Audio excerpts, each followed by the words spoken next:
Good question, Fred. It made us both think about that one. Question. So, Rick, I'm chatting with Rick Ungar. So, Rick, let's talk about the internal issues going on with the Democrats. You had Congresswoman Spanberger, who barely won re-election in Virginia, slamming defend the police talk, saying the number one concern I heard from people was defunding the police, and I heard from colleagues, and it hurt us. And then she's on socialism.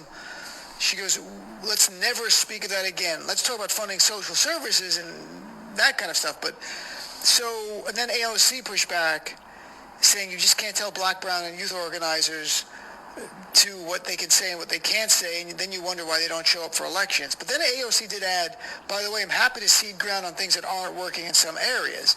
And clearly, in certain areas, AOC can run on defunding the police. Abigail Spanberger is not in Virginia, but it's being used against her because congressional representatives in more liberal districts can say this. What do you do? What a conundrum. How do you deal with this? Well, look, I mean, I think you have to start by accepting the overriding message of this election. When Donald Trump got elected, what you were seeing was the pendulum swinging pretty far to the right. That's not the natural state for this country. The natural state is what we kind of return to in this election, which is the United States, like it or not like it, it is a center-right nation. That's what it is. Now, there will be some times when that pendulum will swing a little further to the left. You will see that it historically always returns to that center-right status. So, you know, I think Spanberger had made some great points. The people in this country, they can be willing to accept a fairly liberal social agenda. You know, how many times have you met a Republican who has said, look, you know, I'm okay with social policies that are liberal. I'm just a fiscal conservative. You hear that all the time. Well, that means we are a center-right country. So, you know, the majority of people in this country don't like AOC. I'm not saying they should feel that way. They do feel that way. The majority of people in this country, and look, you know, you can count on one hand the number of Democrats in office who would identify as a democratic socialist. And you and I both know that that doesn't mean that they're even a socialist. But the Republicans were incredibly effective at making that charge, and that freaks a lot of people out, even though it's not true. Same thing with the dumbest slogan of my lifetime, defund the police, a slogan created by people who don't really want to defund the police. They want to change how the police are funded and reallocate money to things that make more sense to do policing jobs.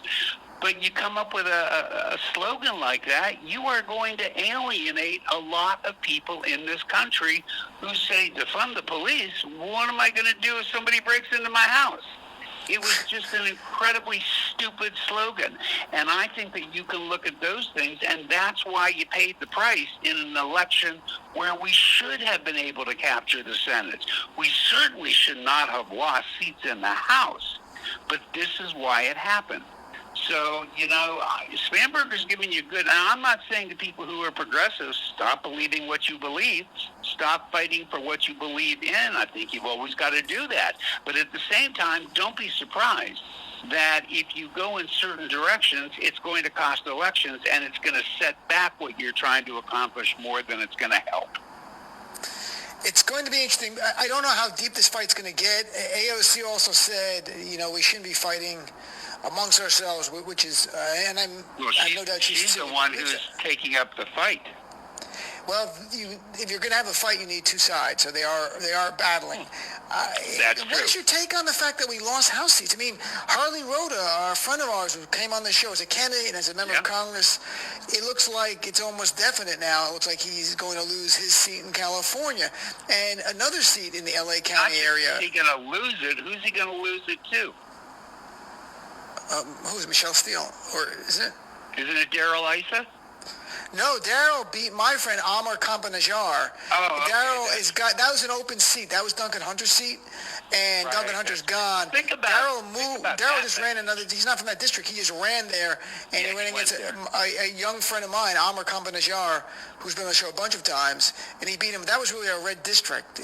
But the other one. Think about what that's telling you. That California, after doing away with Darrell Issa, he's always been in red districts, is sending him back. I mean, I found that to be profoundly significant. It's, my first thought was, gee, I wonder if he regains his seniority, because I really don't want to see Darrell Issa chairing anything ever again.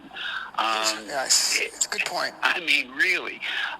So I mean, this election was really fascinating. Hopefully, look, let's not lose sight of the fact that we all had one primary objective, and that was to get Donald Trump as far away from power as we possibly could.